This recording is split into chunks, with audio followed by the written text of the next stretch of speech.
Hi everyone, it's Coach Chloe. Today we're going to go through all kinds of different cartwheels on the more advanced side, some aerials, some roundoffs, all that kind of fun stuff.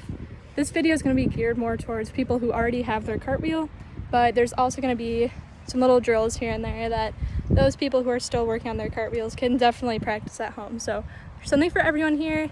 Don't be shy to try something as long as you're being safe, as long as you know that you can do it. Don't want any injuries while we're outside the gym. So I want to see you guys as soon as possible, and I don't want anyone getting hurt and having to sit out even longer than we already have to. So let's get into it. Let's do some cartwheels. All right, first we're going to work on the lunge and the preparations that go into the skill before we start actually executing it, because we want to make sure that we start in a really good position so that way we can maintain that correct position all the way through the rest of the skill. If we don't do the first step right, how are we supposed to do all the rest of the steps right? So it's really, really important that you have a good solid lunge.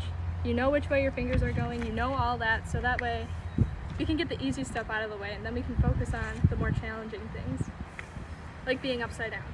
So the first thing we're gonna start with, I want just the lunges and levers. I want everyone to take their favorite foot, put it in front of them like this, bend this front leg, keep this back leg nice and straight, arms up, make a nice long line from your fingers all the way to your toes.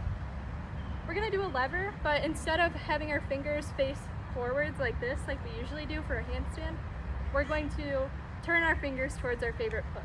So if your favorite foot is on the right, over here, you're gonna point them towards your favorite foot. So if your toe is pointing to the right, your fingers are gonna point to the right. If your toes are pointing to the left, your fingers are gonna turn to the left. So keep that in mind. We're gonna have our arms up, starting our lunge. We're gonna lever, we're gonna turn our fingers, we're gonna come right back up to a lunge. Woo. You really wanna squeeze your core so you maintain that nice tight balance at the end, because it's a little tricky balancing on one foot. So show you again, fingers up, turn them. This also really helps you get the idea that you need to be pushing through your shoulders when you first hit the ground, because if I wasn't and I just collapsed on the ground like this, I'd set myself up to hit my face on the ground, and nobody wants that. So once we've got this down under control, we're gonna add a hurdle to it. So when we do a hurdle, we're gonna start with our least favorite foot, so the other foot, not the one we were just using.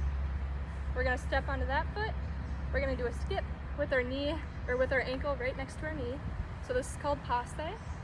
We're gonna go step, we're gonna skip up to passe, and in the lunge, I'm gonna do the same thing. So that's a really slow breakdown of a hurdle. It's really, in reality, gonna be much faster than that, but this is just to help you guys understand piece by piece how it should go. So you're gonna step, skip, lunge, and lever. All right, I wanna take a second and tell you guys who are working on your aerials a little tip. So when we do our aerial, we have our front leg and our back leg. Our good leg is in the front, and each of these legs has their own job to making us get high enough up off the ground to be able to do the full cartwheel in the air without using our hands. If we don't use our legs, we're not going to be able to get up in the air, so we're not going to have enough time to do everything we need to do to land back on our feet. So I'm going to tell you a secret what you should do with your legs. This front leg starts bent in a lunge, and that means it's like a spring. You're compressing this spring, all this energy is building up inside of it. Then when you go to do the aerial, you need to push through that leg and use all that energy, point all the way through your toe, get everything you can out of that leg to jump you up into the air. So you really want to use that leg to jump. This back leg is going to be the leg that kicks really hard. So you can push as high as you want into the air, but if you don't kick with this back leg, you're never going to be able to rotate. You're just going to go up in the air and then come right back down. So it's important to use both of these legs to your advantage. For the back leg, you're just going to kick it as hard as you can. So you guys can practice just kicking, kicking. And when we put both these legs together, it's going to look a little crazy if I'm not actually doing an aerial. But we're going to push, we're going to kick. Kind of like a Superman jump. It almost feels that way. So you're gonna push and kick. The next thing we're gonna work on is using our shoulders to our advantage. So in a regular cartwheel, obviously both your hands are on the ground. You're gonna be pushing through both of those shoulders, trying to hide your ears with your shoulders like this. so you create a really strong arm so they can support your weight and so they don't crumble and then you fall on the ground. The same idea applies for a firearm cartwheel. A firearm cartwheel, you're going to use an opposite hand and foot. So you're going to use your favorite foot, but you're going to use your least favorite hand. So if my good foot is on this side, I'm not going to use this hand. I'm going to do the opposite hand. I'm going to use this hand. So it's still important, especially during a one-arm cartwheel, that we use those shoulders to push ourselves off the ground, because now if we're only using one arm, we only have one arm to support us and support our weight. So it's really important that we use it and make it as strong as we can. So one drill that you can work on to practice popping through your shoulders is called a handstand hop. I don't want you to try this drill if you can't do a handstand and hold it for 3 seconds by yourself. But basically what we're going to do, we're going to start in a lunge.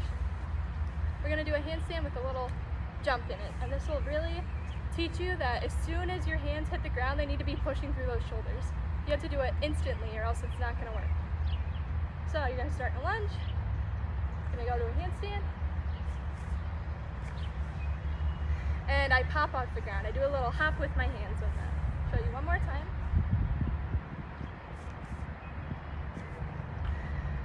So this drill is really good for engaging those shoulder muscles and learning exactly what it should feel like when you're upside down.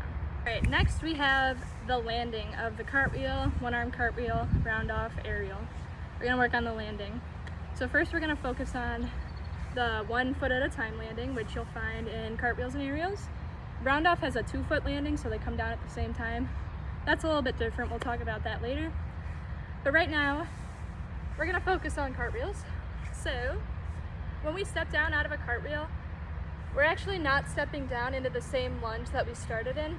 We're gonna land with our opposite foot in front, just because of the way that it works out with our legs being in a split.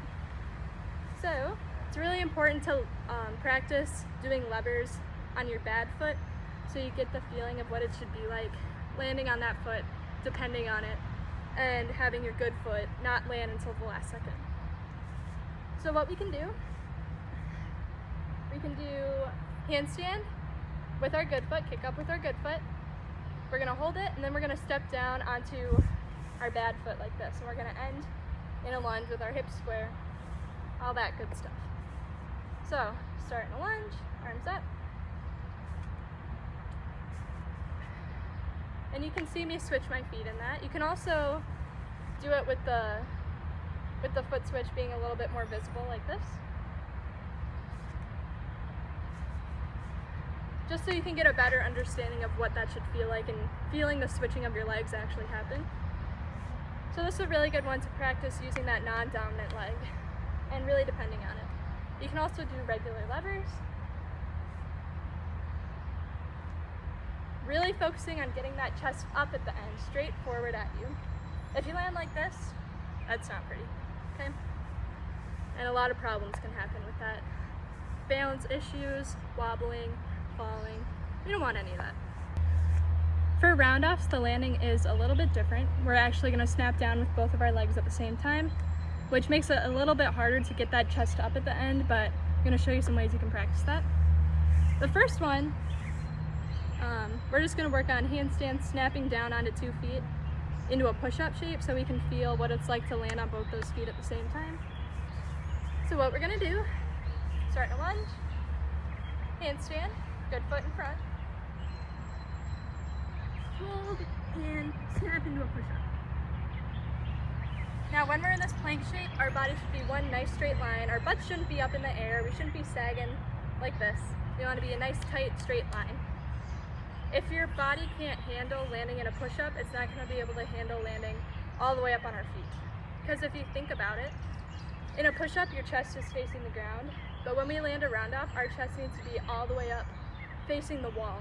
So that's a big difference. That's a 90-degree angle that we need to make up for. So really practice the push-up first, and then we can move on to getting that chest higher up. So once you can do this drill really well, we're gonna do kind of the same thing, but we're gonna snap our feet down, trying to get our chest up, landing on our feet out of a handstand. So I'll show you what that looks like. Start in a lunge.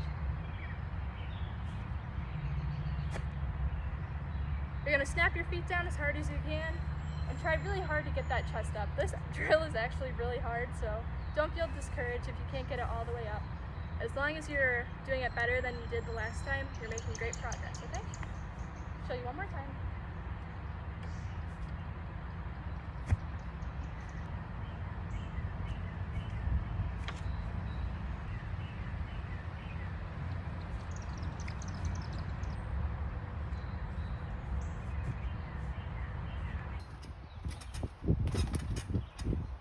Alright, now that you've seen what each of those skills look like, I'm going to show you some fun ways that you can incorporate cartwheels and one-arm cartwheels into different combinations using other skills that you may or may not already know. Again, if you can't do one of the skills, please don't try it at home. Okay? So let's start with 2 cartwheels in a row. There's 2 different ways you can do this. I'll show you the first one. The first one is continuing all in the same direction. So start in a lunge, arms up, turn. Another way you can do this without having to do that pivot is turning and going back the same direction that you came from. So you're only going to land on one leg. Watch closely.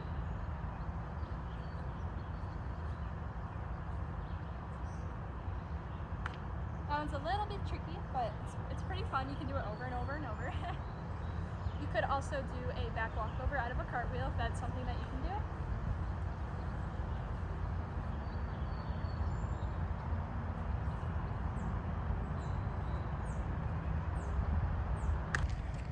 Thank you guys for watching. I hope you learned something.